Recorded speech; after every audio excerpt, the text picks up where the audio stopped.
Hello and welcome to a bonus episode of Wheel of Horror, the podcast where two best friends normally spin a week and it normally chooses the horror film, but today we're doing a very special episode for one of our longtime returning guests, Joe Testa. Today is his birthday, so we're going to be covering Jason Goes to Hell, which was released in 1993 and was directed by Adam Marcus, and today is the 30th anniversary and it's Joe's birthday, so Joe and I are going to be talking through this movie. Eric is away, so it'll just be Joe and I, but welcome, Joe. Thank you. Thank you so much. We're making a little tradition of this because, of course, this time last year, we covered Friday the 13th Part 3 for its 40th anniversary, which is also my 40th anniversary. That's right. So happy 41st. And yeah, dude, what's going to be next year? There is nothing for next year. There's no 94 Friday the 13th. And we already covered Freddy vs. Jason, which came out on my 21st birthday. Oh, yeah. Because this is the 20th anniversary of that, too, this year. Yeah, exactly. Because despite how this movie ends, it took 10 years for Freddy vs. Jason to actually come out, which is crazy. Dude, what a tease. I'm sorry, but like seeing that ending and then knowing for another 10 years you're not going to get it. And like, audiences are probably like, oh, sweet, it's probably coming like, next year, like the year after. And then just year after year, it never comes. I mean, you're telling me. Yeah. I saw this in theaters. You did? For my 11th birthday, I wanted to see this movie. And yes, I went with my grandfather, of course, who I've mentioned many times on the show. I dragged him along. Also, I went with my mom and my sister. My mom, if you're listening to this, yes, we did all go see Jason Goes to Hell for my 11th birthday. Obviously, this is what I wanted to do. I was a huge horror fan by this time. I had seen all the other movies. I had this Fangoria was a cover story this month. I was super excited, looking forward to this movie. And yeah, I remember we went, it was a matinee, and I actually saw a kid I went to school with coming out. He had seen the movie before me and told me the ending. Oh, what? And yeah, you know what? I was thinking about that, and it wasn't really a big thing. I don't think spoilers were like a big thing yet, but I remember him telling me about the Freddy glove at the end, and I was super excited. Yeah. I couldn't have cared less that he spoiled the ending for me. But yeah, I remember it well. Okay. Really quick, this just made me think of this one Simpsons joke where they flash back to the premiere of Empire Strikes Back. Yep, yeah. I knew exactly where you were going. They're just like, I can't believe that Vader's Luke's father. And like everyone in line is like, what the fuck? Like, so I'm just imagining that. But I'm curious though, like, so if your mom, your grandma, so like your grandpa's obviously he's been to these films with you, so he's kind of used to what this is going to be. But like your mom being there, you being 11, was she more concerned with the nudity or with the violence? Because this movie's right out of the gate violent and a lot of nudity. So I'm just kind of curious. I think sexual content was always a little more frowned upon than violence. But I don't think there was a whole lot of concern either way for the content of this movie. I had pretty much seen it all before by this point, believe it or not. Okay, so your mom and sister weren't like putting one hand on each eye of yours. Not that I remember, but that might have happened. But I don't remember exactly. And actually that brings me to something interesting, something I haven't done since opening night of this movie. I watched the theatrical version of this movie for this review. Mm-hmm. So, every other time I had watched this movie besides opening night was the unrated version, because that's what was on VHS. That was what was on Laserdisc, DVD, Blu-ray, you name it. So I wanted to go back and watch what I actually saw up on the big screen. And pretty much most of the really graphic gore scenes are trimmed. Quite a bit of the nudity, not all of it, but that tent scene is significantly shorter in the theatrical version. So I didn't quite see probably what you saw. I'm assuming you saw the unrated cut for this viewing. No, they have the theatrical one on HBO Max, so I watched that because I heard that tent scene is like way more nudity and the girl gets split in half and you see it, right? Oh, interesting. Yes. So that might be one of, if not the greatest and most brutal Jason death scenes in the entire series. I mean, it's pretty quick in both versions. Actually, in the theatrical version, you don't even see it. But in the uncut version, yeah, she's straddling the guy, and then that spike comes through the tent, impales her, and then cuts her in half. Yeah. It's an amazing effect. You can tell when you're watching, because of the version I saw, I was just like, this definitely got cut, because they're like, there's so much more, and like you kind of see like a little bit of a camera of the guy's face through the body, and I was like, they made it, so like clearly they were gonna they showed it somewhere. Yeah, that whole scene, there's a bit more nudity. The sex scene is a little bit more graphic, and the gore is much more impressive. But you know, watching the version that was in theaters, you still get the point. Yeah. Oh, yeah, for sure. I mean, I would have preferred to have seen it, obviously, but whatever, you know. I was just very surprised, like, you know, right out of the gate, you get, like, pretty, not obscene nudity, but, you know, the girl in the shower, and then there's the sex scene, so I was just like, they really, you know, cranked it up the nudity a little bit for this one. You know, every time we talk about a Friday the 13th movie, I usually have to say how this, you know, version is very compromised, and the MPAA took their scissors to it. This is the first one where they made the conscious choice to hold on to an unrated version and release it on home video. And I think that's because this is the first Friday movie being released by New Line Cinema as opposed to Paramount. And New Line, of course, they were the house that Freddy built. They were in the horror business, you know. They had released unrated versions of Nightmare 5 on VHS and Laserdisc. Texas Chainsaw Massacre 3 was theirs. That had multiple versions. So I think, you know, say what you want about the quality of New Line's Friday movies as opposed to Paramount's. They at least, you know, had the foresight to think about the home video market. And I think, you know, that's a good thing. Yeah, especially in the late 80s, too. But I did hear that Paramount held the rights to the title Friday the 13th. Yeah, that's something I think we're going to talk more about as we go along. Okay. You know, because I think the only thing that New Line was able to use was essentially the Jason character. And from what I understand, that may have influenced certain decisions that were made with the rest of the movie. Yeah, because I mean, it's like Jason Takes Manhattan, Jason Goes to Hell, and then Jason X. So it's like clearly, it's like the audience knows what it is, but it's like, why isn't this called Friday the 13th Part 9 or whatever? Like, it's just weird that it's not that. But you know, we know why. But dude, yeah, you know, right out of the gate, you know this is not your typical Friday the 13th movie. Well, in the beginning, it seems like it is. You know, like, girl goes to the cabin in the woods, seems like something, you know, power goes out, blah, blah, blah, she gets naked, and all of a sudden Jason's there, and Jason looks weird. He does not look like I was expecting him to, or remembered him at least. His, like, the mask is, like, welded into his face now. Yeah, I think it's a pretty cool look. Do you dig the look, or you're not a fan? I don't know. It's weird. Like, when I look at it, I'm kind of just like, I think I prefer the hockey mask, but then I'm like, this is also pretty cool, though, and I'm glad that it's, like, evolving, you know? Yeah, I think my favorite look for Jason, and we've talked about it before, I think is Part 7. You know, that kind of looks like he's been rotting under the lake for, like, decades look. Yes. And, you know, I'm a huge fan of Part 6, so that one I kind of have a soft spot for. But yeah, I really dig this look, and I love the way Kane plays him. You know, just there's something just so intimidating about him. But I kind of like how his flesh is like growing over the mask. Like he just hasn't taken the mask off in so long. It's just become a part of him. Yeah, like how does he eat? Like what is he just like only eats like ramen? Like what does he do? And also, you know, I think I just am grateful for what little Jason we get in this movie. So I'm always just happy to see him on screen. But I do dig this opening. And we talked about in the Jason Lives episode, the series was already getting a little bit meta, you know, many years before Scream, which often gets so much credit for being meta and self-referential.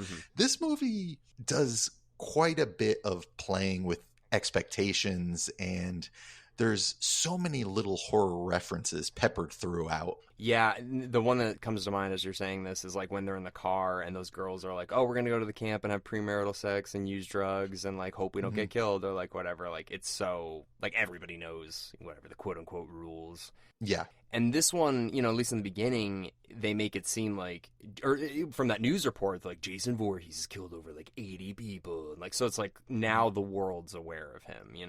Yeah, I really like that news report because Mm, it lets you know that Jason isn't just an urban legend, right. which I always found so weird in some of the other ones because like Yeah, yeah. this would be a big deal if like every summer 15 teenagers were just kind of slaughtered, in this relatively small town. Yeah, for sure. Like, yeah, so at least they finally address it after 9 movies. But is this your first time seeing this movie, by the way? Dude, I don't know. I'm pretty sure, like, the summer after I graduated college, I just watched all of the Nightmare on Elm Streets and all of the Friday the 13th. Hmm. If I didn't skip this one, I don't think I did. I'm pretty sure that's the first and only time I'd ever seen it. Gotcha. Because I'm just wondering, like, this movie opens like a very conventional Friday the 13th, Hmm. and then Jason is ambushed by like the FBI and he gets blown up. And I'm just wondering, like, I kind of remember sitting in theaters not knowing what the hell is going on, and I'm just wondering what your experience was like, if you remember. Well, you know what it is? Because Jason X has a kind of similar start, a little bit. Like Mm. they Hmm. capture him, and like there's like military people involved or whatever. So for some reason, I kind of in my mind I was like, wait, what the fuck? Like, is this from Jason X? And then I don't know. For some reason, I was so on board though, and I loved it, dude. It brought to mind the scene from the end of Halloween 4 or the beginning of Halloween Hmm. 5 or whatever, where like those hillbilly guys are just mowing him down, Michael Myers down into the well. And then in Hmm. Halloween Kills, when the whole town is just beating the shit out of Michael. I love stuff like that because I'm like, oh, let's see how much damage these guys can really take. So I was Hmm. so on board for it. But I didn't know what it was. I was like, is this like a fake movie, like of the movie? Like I didn't know what was going on really. Hmm. Yeah, I think I had the same thought running through my 11-year-old brain way back in the day. Yeah, it was cool though, and I was like super like I just wanted to see it. And then like obviously he blows up and we see his heart still beating, so I'm like, okay.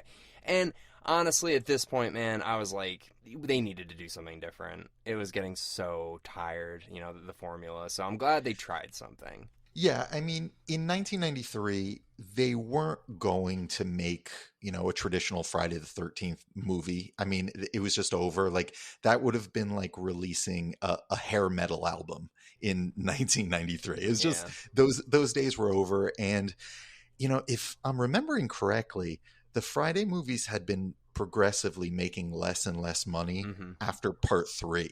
You know, Oh. I'm sure they were all very successful because they were cheap to make, but they were making less and less. So I'm not surprised that New Line gave Adam Marcus and Sean Cunningham just kind of free reign to do whatever they wanted because, yeah, just the traditional slasher days were kind of over. And I did watch a pretty interesting interview with the director on the new Shout Factory Blu-ray. And, I was probably going to come down a little harder on this movie about certain aspects before I watched the interview with him. But, just kind of listening to his take on things, I think I've kind of softened a bit. But we could get into it as we go. So what you're saying is, this movie takes some big swings and it worked for you, right? You know, I guess it's not my favorite. I'm gonna say that straight up. Like I like that they tried something different, but I was like a little confused. Like the characters kind of are all there's so many characters and there's so many weird moments that I want to talk to you about because I'm just like this just doesn't like I didn't like the finger breaking thing. I'm like what the fuck is this? Like what the fuck is this? But Oh, I want to talk a lot about okay. Creighton Duke. Okay. We might have to just do an episode about Creighton Duke. Dude, he felt like he was coming straight out of like Walker Texas Ranger. I was like, what is this character? Not that I didn't like him, but I was like, they're making it seem like we should know who this is, or he's been here before. Let's put a pin in that. Okay. Yeah, I want to get back to that. But yeah, so something I remember about my original theatrical viewing of this movie is the moment after the coroner eats Jason's heart. Yeah. And anyone who hasn't seen this movie and is listening to this review is probably like, what the fuck? I mean, I was like that when he But did it too. I was like, yeah, what the fuck is he yeah. doing? So after he does that, and then he walks by like a mirror and you see his reflection as Jason, Yeah. I remember feeling like the wind had like come out of my sails. Yeah.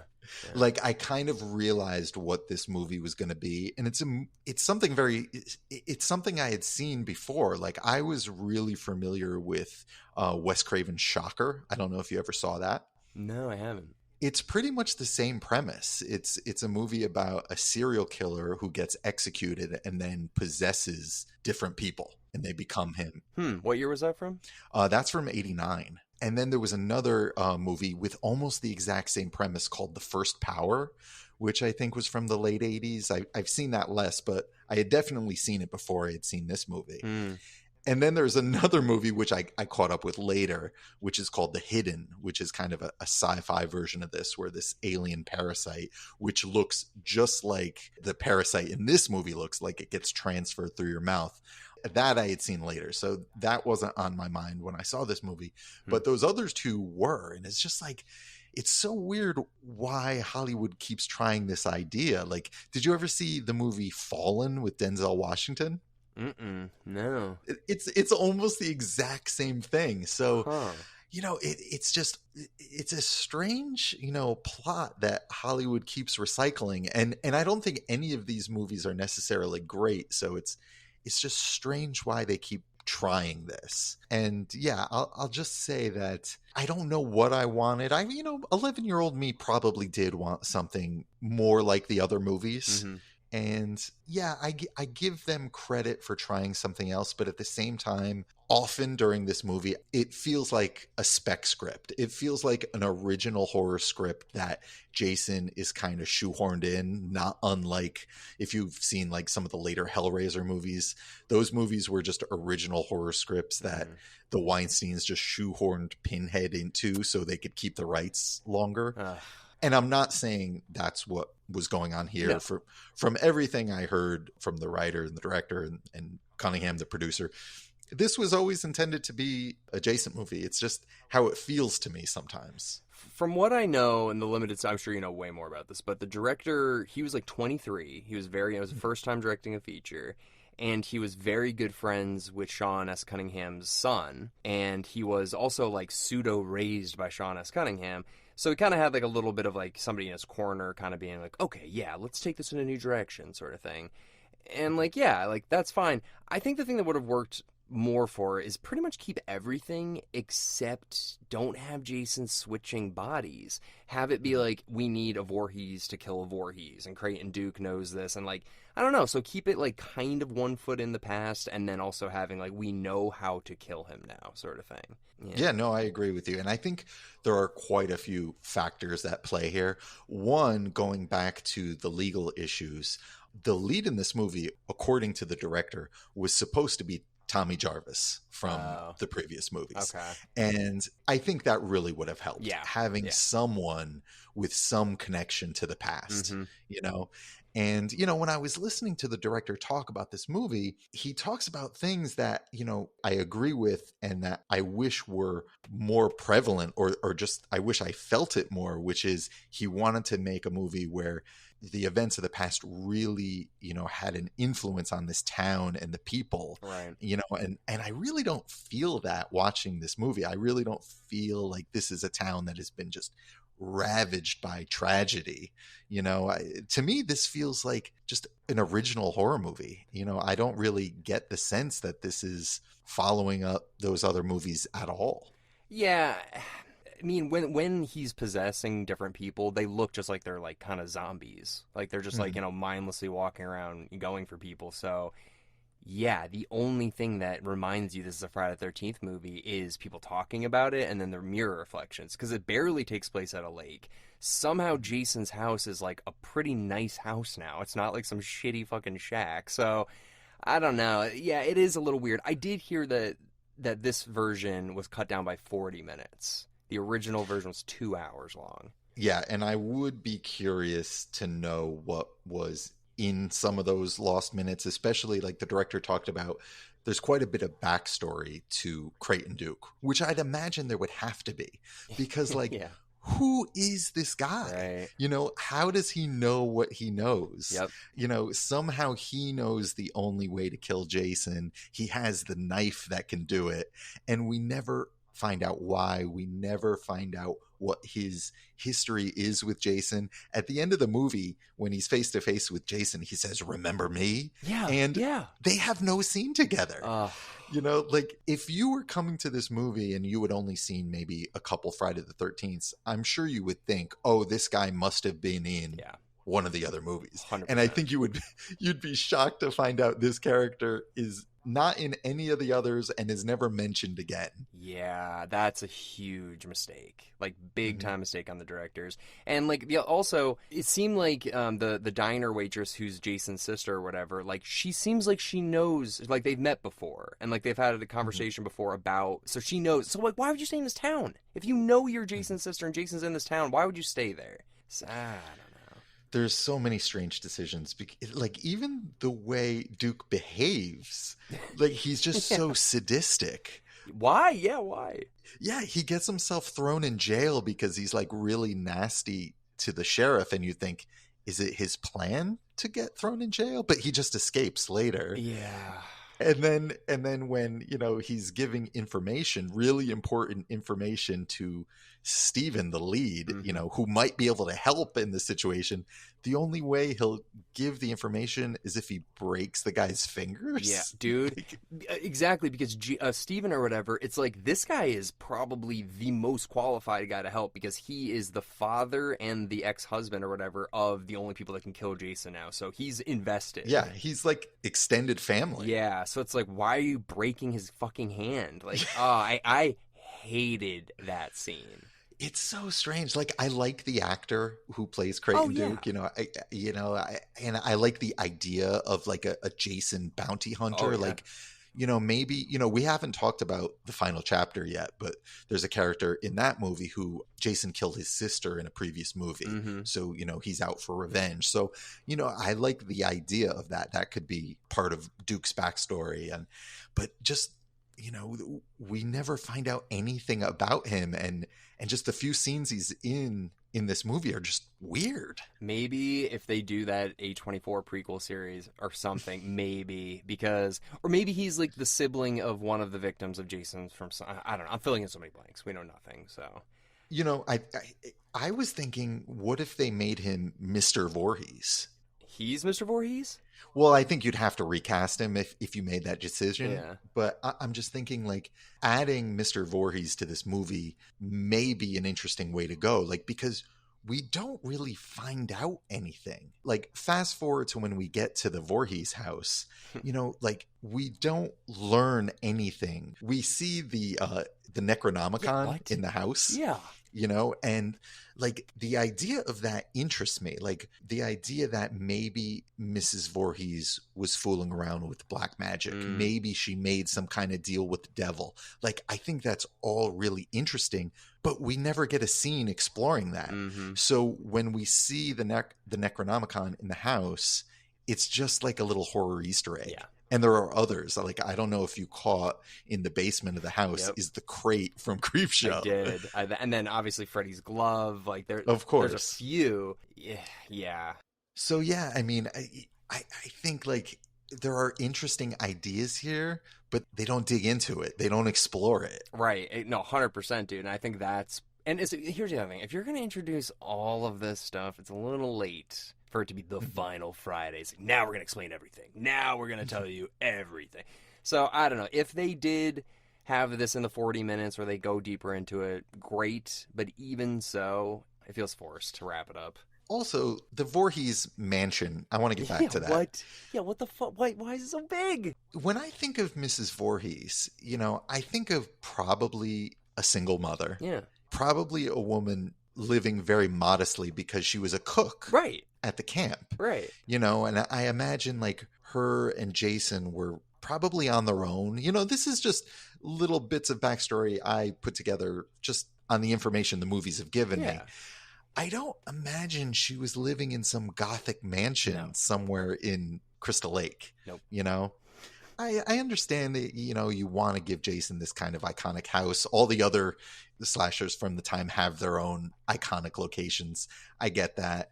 But this movie seems to kind of disregard a lot of the mythology we've already learned Yes. from the previous movies, you know? And I talked to you about, you know, another horror movie that came out around this time that I'm kind of an apologist of, Halloween 6.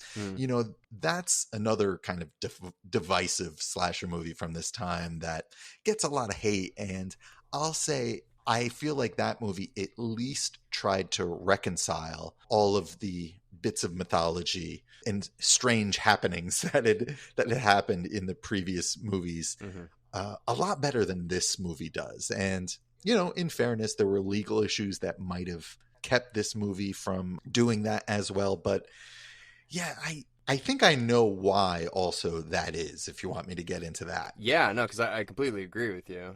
This is the first Friday movie since the original, as far as I know, that Sean Cunningham had any involvement with. And of course, he directed the first movie. But if you think about that first movie, so much of what is iconic about the Friday the 13th series is not in that first movie. You know, Jason is just kind of a story that's told. He's barely even a character, Right. You know, and the hockey mask didn't come till part 3. So, you know, I think Sean Cunningham is not precious about the same things that the fans are precious about, you know? So when he came back to this series, I think he really just wanted to do his own thing. And I think, like a lot of horror creators, he felt maybe a bit pigeonholed, you know, and the only way he was able to do a lot of the things he wanted to do is if, you know, he had Jason in the movie. You know, let me tell you just a quick story. Yeah. I saw Sean Cunningham in probably the year 2000. I was in high school. I was at a horror convention, and he was talking about Jason X, which was in like early production. And he said, very unironically, he said, this is going to be a Friday the 13th movie for the Matrix generation. Oh, God. You know, so I think he wanted to make other kinds of movies. Yeah. You know, like a lot of horror directors and producers do. But if they want to get that green light, if they want to get it made, they're going to have to connect it to their previous success, you know? And I think this movie, you know, this movie feels more like Terminator 2. There's a scene in that diner that looks a lot like Terminator, dude. Exactly. And that would have been one of the big hits around the time this was being made. So, you know, I think that was probably much more of an influence than making a great Jason movie, you know? Yeah. I think you're 100% right with everything you just said. And it's tough. Like, imagine you create something, or you help create something, and then it becomes bigger than you. And then I don't really know his career from that point. I know he helped produce Last House on the Left, but I don't really know his career after Friday the 13th, really up till this point. So I don't know if he was having success. But then for you to come back in and essentially, like, this is the final Friday, quote unquote. So it's like you come into this. At this point, it's not what you created anymore. So maybe he kind of looked at it like that, where he's like, I don't even know what they did with the sequels. This is kind of like a star that's about to burn out. Let's just kind of do something so different, so outlandish. I'm going to let my 23-year-old son's friend do it, you know, who doesn't have any experience. Like, it didn't seem like, you're right, like he was too protective of what it was. Yeah, I think that's exactly it. And there's a lot of little things like, do you have any clues as to where this movie takes place? Dude, I was just going to bring it up. Go ahead. Wait. Oh my God, I'm so excited. Okay, I just texted you. I was freaking out. I'm assuming you probably know what I'm about to send you, but I want you to look at it first. Okay, hold on. Okay, clicking. Yep. Yeah, that's exactly what I'm getting at. Okay, yeah. Because we have talked about in the other Friday the 13th episodes where it's pretty much agreed upon that Camp Crystal Lake takes place in New Jersey, Right. because that's where they shot that first movie, and there's plenty of indications that it's in New Jersey, and even some of the later sequels like Part 3 that weren't shot in New Jersey, they still tried to keep that consistency with license plates, and they even had a Bruce Springsteen bumper sticker on the van. Part 2 was filmed in Connecticut, actually. No, yeah, that's true, and this movie goes out of its way pretty much to take place in Connecticut, even though it was shot in California. I know. So it just goes to show you how unconcerned Cunningham and the creators of this movie were about continuity. Dude, I was freaking out last night, Joe. Okay, I'm going to walk you through this a little bit. So, the beginning, you see the car drive, and it says Westport, Fairfields, and then Crystal Lake. So I was like, all right, maybe, like, I know Westport and Fairfield are in Connecticut, but I'm like, maybe that's a pretty common thing. So I type in Westport, New Jersey. Nothing comes up. Fairfield, New Jersey. It's like community within another town. I was like, okay. So then I'm like, well, where else could this take place? And they say Ohio later in the movie. They're like, his body was shipped to Ohio. So I was like, okay, so I do the same thing for Ohio. No results. So I'm like, okay, Fairfield and Westport are both showing up in Connecticut. So I'm like, whatever, fuck it, the signs, whatever. Later on, we go to the diner. There's the state flag of Connecticut. And I'm like, okay, that's a weird. And then in my mind, I'm like, all right, I know it's New Jersey, so maybe like the store owners are from Connecticut and they have major Connecticut pride, and it's in New Jersey still, but they have the flag up, whatever. But then the fucking license plate says Connecticut on it, and I'm like, all right, this is too. They're clear, exactly like you said, they're going out of their way. And the last thing I noticed, I was really paying attention at the police station, and it says Cunningham County, and that's not in Connecticut. But I was like, oh, Sean S. Cunningham, so this is just a fake county they just made up. So yeah, dude. Yeah, that might even go back to Part 6, the Cunningham County thing. But yeah, I'm pretty sure Sean Cunningham is from Connecticut. Okay, and I was thinking he's from Connecticut, his son's from Connecticut, and they said that the director was like pseudo raised by him, so he was probably raised in Connecticut, like probably. Mm-hmm. Yeah, and again, it's not a big deal, and a lot of people probably don't even know where Crystal Lake is supposed to be, but it just goes to show you, like, they were totally unbothered by kind of breaking that bit of lore. Dude, I'm so happy that, like, because we've gone through so many of the movies together, and we've had this conversation about Friday the 13th, Nightmare on Elm Street, and I'm like a psychopath with these movies now. I pay attention to every license plate, every police bat, like everything, because I'm like, I gotta figure this out. But dude, this one, I'm like, oh, this just, yeah, you're right, it throws it out the window. They're like, we don't give a shit. This is Connecticut now. It's like, wait, what? So yeah, okay, so this is the only one that's like blatantly like, yeah, we've like intentionally switched the state. Oh god, it was so crazy. I was freaking out last night, Joe, when I was watching it. And just to get to some positives with this movie, I do think there are some like really impressive action scenes, like that whole kind of chase through the police department that goes into the diner. Like, I think these are all well done. You could tell this director, I feel like he was probably almost treating it like this is going to be like a kick-ass demo reel. Yeah. And he actually told a pretty fun story about how he was a huge Sam Raimi fan, and I feel like you could kind of see that in certain scenes in this movie. Oh, yeah. And the same special effects guys that worked on this movie worked on Army of Darkness, and they got him to visit Sam on the Army set. What? And he asked if he can borrow a Book of the Dead. And Sam said sure, and handed it over. Oh, so that Book of the Dead that you see in the Voorhees house is actually from the set of Army of Darkness. Could you imagine, Joe? You're 23, okay? You're directing a franchise that you love or whatever, and then you get to meet your director that inspired you, and you get to take a prop from the movie they're filming right now to put in your movie. Like, if that was you, like, seriously, your head would explode, right? Yeah, no, absolutely. And it was really, really cool to hear him, tell these stories. And he said, in contrast, like when the Freddy glove got delivered for that last scene, it was with like an armed guard in like a suitcase that was like chained to the guy's wrist, and it had to like be delivered back to Robert Shea like the moment they were done. And like Sam Raimi just like handed it over, the Book of the Dead. I have a question about this. Okay, so, dude, maybe I'm crazy, but at the end with the glove and it's reaching for the mask or whatever, that's not Freddy's laugh, right? I don't think so. And they didn't get into that in the special features, but that doesn't sound like Robert Englund to me. I know, and I was like, wait, New Line Cinema owns this. Why wouldn't they want to take like Right. his iconic laugh and just shove it in Yeah. there? Like, Yeah. Maybe they would have owed Robert Englund more money that they didn't want to pay. I have no idea. But the hand that comes up is actually Kane Hodder. I know, I did. I remember seeing that in the documentary. He's like, technically, I played Freddy Krueger too, and he was like, Yeah.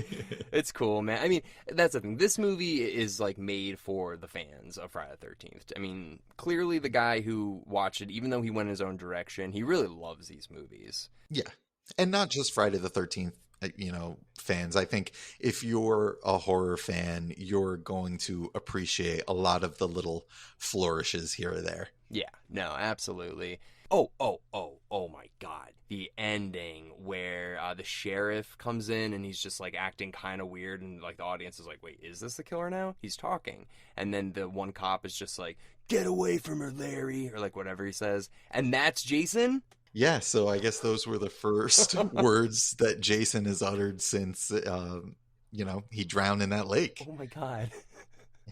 I didn't know he could talk. So I was like, oh, so like, where's Jason? And all of a sudden it's him. I'm like, wait, that's fucking Jason? Yeah, just really strange choices. Like one of the most infamous scenes in this movie is when the coroner brings the cop back to the Voorhees house to transfer the soul, and he shaves him. Yeah, what? Do you Yeah, remember? what is, dude? I was so. I'm like, I was just gonna cut his throat right now.